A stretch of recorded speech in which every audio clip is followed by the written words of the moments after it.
Welcome to Reverb, sound business advice that resonates. I'm your host, Jason Kallio. Today, I have a very special guest, Darcy Cook from Safety Trainers, and we are going to discuss safety tips that will save you thousands. Welcome, Darcy. Welcome. Thank you. Thank you.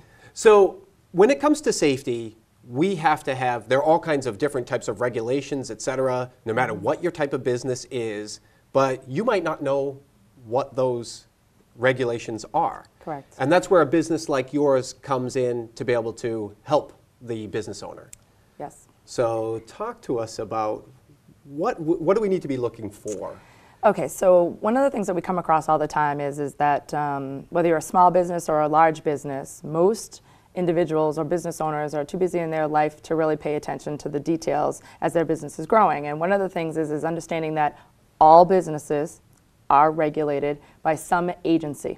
So you have to be able to identify which agencies are regulating you and what are they requiring of you. So some of those regulating agencies might be JACO for the healthcare industry. It could be Department of Public Health for restaurants. Okay. We're talking about general laws, Massachusetts general laws. We see companies like USDA, FDA, and then there's OSHA. And right. OSHA is the one that basically regulates everybody because OSHA is created for the employee, not the employer. So all companies, if you have one employee, basically fall under the guidelines of OSHA. Oh. So there's some challenges there because people think OSHA, they think construction industry or manufacturing, but it actually regulates the law firms and CPA firms and restaurants, hotels, everyone across the board. The secret is determining what your risks are and what your hazards are in the workplace and then addressing those. Because what's a hazard in a law firm or a CPA? What, are you going to get a paper cut? Right. So that might be ergonomics. Oh, okay. Well, that makes sense. That might be an ergonomics issue. There are some regulations that say like bloodborne pathogens. At any point in time, you could come in contact with blood. That's an annual requirement under OSHA. So OSHA has two divisions. They have one that regulates the construction industry, and they have one that regulates general industry. Okay. And so they separate those guidelines because they recognize that even in a hotel chain, not all hotels have the same facilities, equipment, and resources. So it's actually up to the business owner to evaluate their employees in the job of which they are performing and determine what those risks are. Then they need to provide the training, the resources like personal protective equipment to keep them as safe as possible in the workplace. So I know OSHA is a name that gets thrown around, right?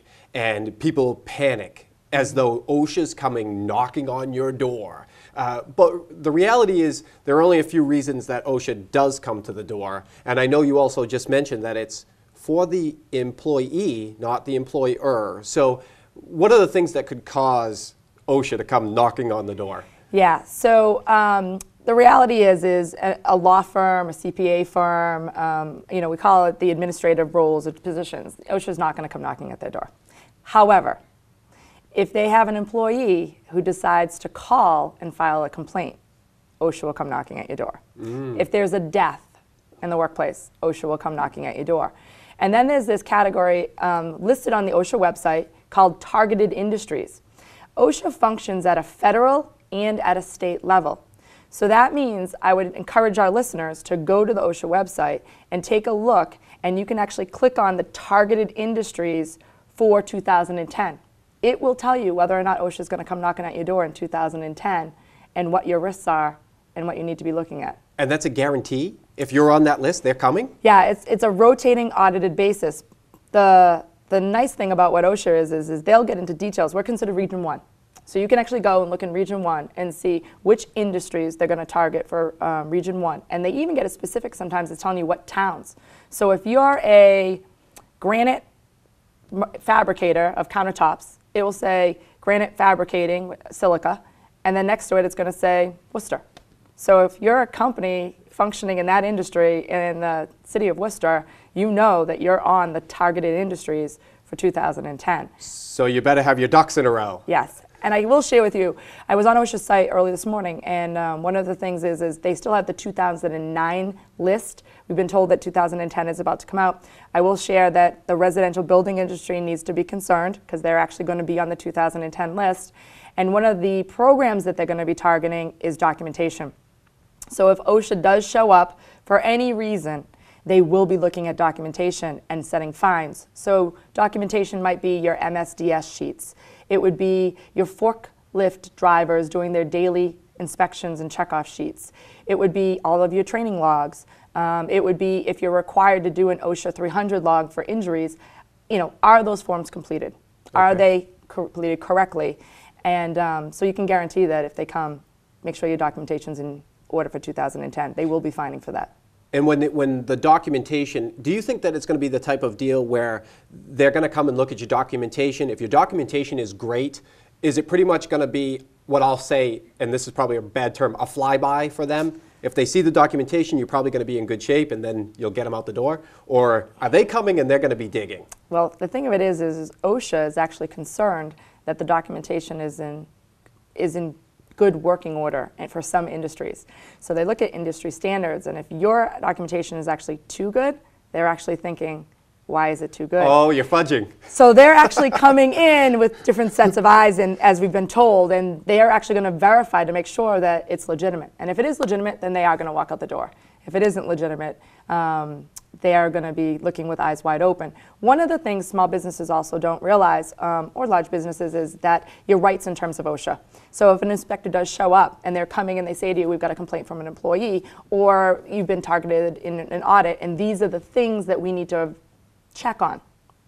You don't need to walk OSHA through the center of your building.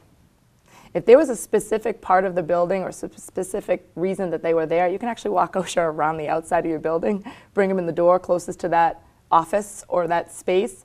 So there's a lot of things that business owners need to educate themselves about if OSHA walks through the door and how to handle them, because you can open yourself up for bigger problems in trying to be naive about the process. Can you blindfold them and bring them through that way? I don't think that will work well. It's safety, right? Yeah. Safety first. Well, I don't know. Bring a blind dog with you too. Maybe that would help.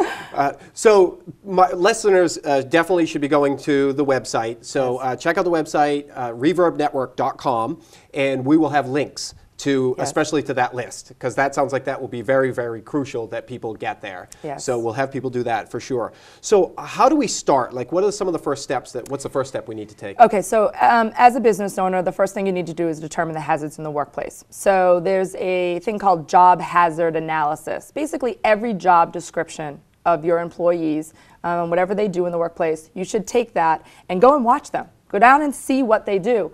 And you can actually fill out a form that says these are the risks associated with their job.